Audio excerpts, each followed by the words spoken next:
Whoa. I think my class finished. Oh, hey, what's up? Are you excited for psychology of perception? Sure. Yeah, whatever, right? Might as well stay. It would be hard to exaggerate the importance perceptions play in our experience of the world. I'll talk to you later. They may seem Okay. trivial, but if you take 1 minute to stop and just meditate on every perception that you can feel, you will quickly realize how overwhelming they are. From your living room, maybe you'd hear birds chirping and cars driving by. You'd feel the coolness of the air on your skin, the points of contacts with the chair and the floor, some itching probably. Then maybe you realize you can sense your tongue in your mouth and the tension in your jaw. You might have an impression of tiredness that flows from your forehead, and so on. Even if you might not always be completely attentive to those sensations, even though you might not have the conscious knowledge of how they work, you certainly act according to them. But you do want the conscious knowledge of how they work, else you wouldn't be here today. As I said, perceiving the world might seem mundane, but it starts to become intriguing once you realize how subjective it is. Why do some people see a blue dress while others see a white dress? You all remember that? Do we otherwise share a similar experience of colors? It certainly seems like we don't in the case of the experience of temperature. Ever share the thermostat with someone else? That's like going to an authentic Thai and asking if the food is spicy. It's hard to really know what you're gonna get. How can we understand each other if we can't even seem to relate on our most basic experiences? Now, beyond the subjective aspect, there are many surprising facts about how perception is implemented in the brain. This can lead to curious illusions or to seemingly paradoxical perceptual troubles.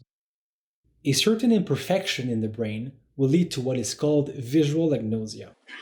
Contrarily to what you might think, visual agnosia does not affect the act of seeing per se, or the ability to pay attention to the environment, or the level of intelligence displayed for that matter, but only the ability to categorize the objects that are seen.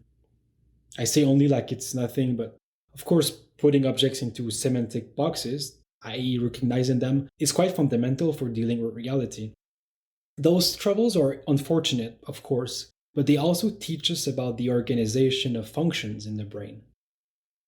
The interaction of the mental or cognitive processes such as attention, knowledge, and expectations with the raw data coming from the environment and reaching the sense receptors is also fascinating. There's a high chance that you see this stimulus as a young person because the previous image created a certain expectation and oriented your attention. Is that what you see?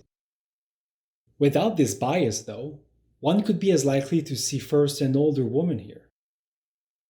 In the same way, strong emotions can also shape perceptions by biasing attention, which is one of the reasons why eyewitnesses can sometimes be unreliable. Now, as you probably understood by now, this course is one interested in the psychology of perception.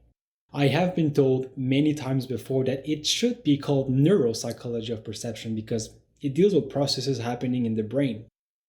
What the people telling me this really meant, though, is that I might attract more people with that name.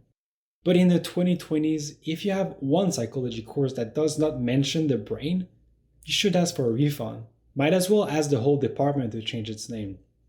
I don't know. Call it neuropsychology if you want your mother to be impressed with you. I don't really care. The fact is, most classes like this one are called sensations and perceptions. Now, perceptions refer to the idea of interpreting the information coming from the senses, and so it implies a cognitive process, right? But we've realized a long time ago that there is just so many intermediate steps in the perceptual process that it makes this dichotomy between sensation and perception pretty insignificant. In our case, we'll use the word perception for the conscious awareness of a stimulus. But we will also go beyond that and address the interactions with the other cognitive processes like recognition, Because it's really together that they can ultimately lead to action, which is the whole point of perception. As I said, this interaction from higher up cognitive faculties, which is called top down processing, truly permeates the whole perceptual process.